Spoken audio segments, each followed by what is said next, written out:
Alors, si vous me le permettez, très brièvement, je voudrais revenir sur l'éducation supérieure, mais aussi la recherche, parce que je crois que c'est surtout les problématiques de la recherche qui nous intéressent. Pour ce qui concerne de l'éducation supérieure, et si on réfléchit, par exemple, à ce que nous faisons en Égypte, et en matière de politique de l'enseignement supérieur, nous avons essayé de travailler en collaboration avec le monde de l'entreprise, et l'université est considérée non seulement comme, je dirais, un lieu un peu isolé qui est là pour former des jeunes chercheurs, mais également un lieu où nous pouvons travailler en collaboration avec les entreprises.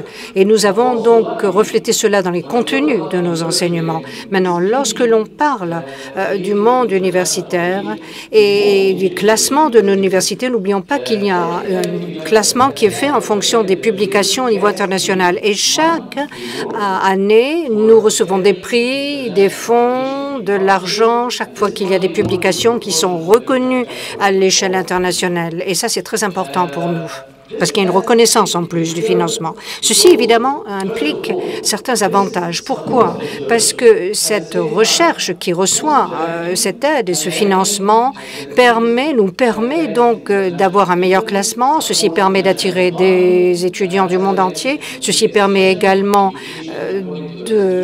d'alimenter le tissu commercial, le tissu économique, je dirais, de notre pays. Donc, attirer des étudiants internationaux, c'est très important parce que tout étudiant qui vient d'ailleurs pour faire des études en Égypte contribue à sa façon à l'économie, parce que c'est ce que j'appellerais le tourisme pédagogique.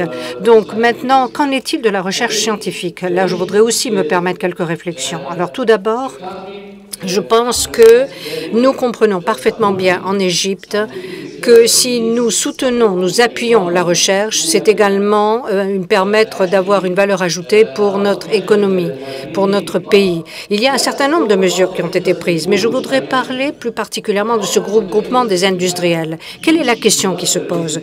Nous avons beaucoup d'industries en Égypte, mais souvent dans le secteur primaire et secondaire, et peu de répercussions peut-être au niveau de l'économie générale. Mais ces industries, aujourd'hui, doivent faire face à certaines concurrences à cause justement des accords avec l'OMS. Il y a par exemple des produits qui viennent d'Europe qui sont concurrentiels. Je crois que ce qu'il faut, c'est pouvoir avoir une valeur ajoutée pour nos propres produits, notre propre production, et ceci en se fondant également sur la recherche scientifique qui permettra de développer cette industrie. C'est pour cela que nous prenons la question très au sérieux.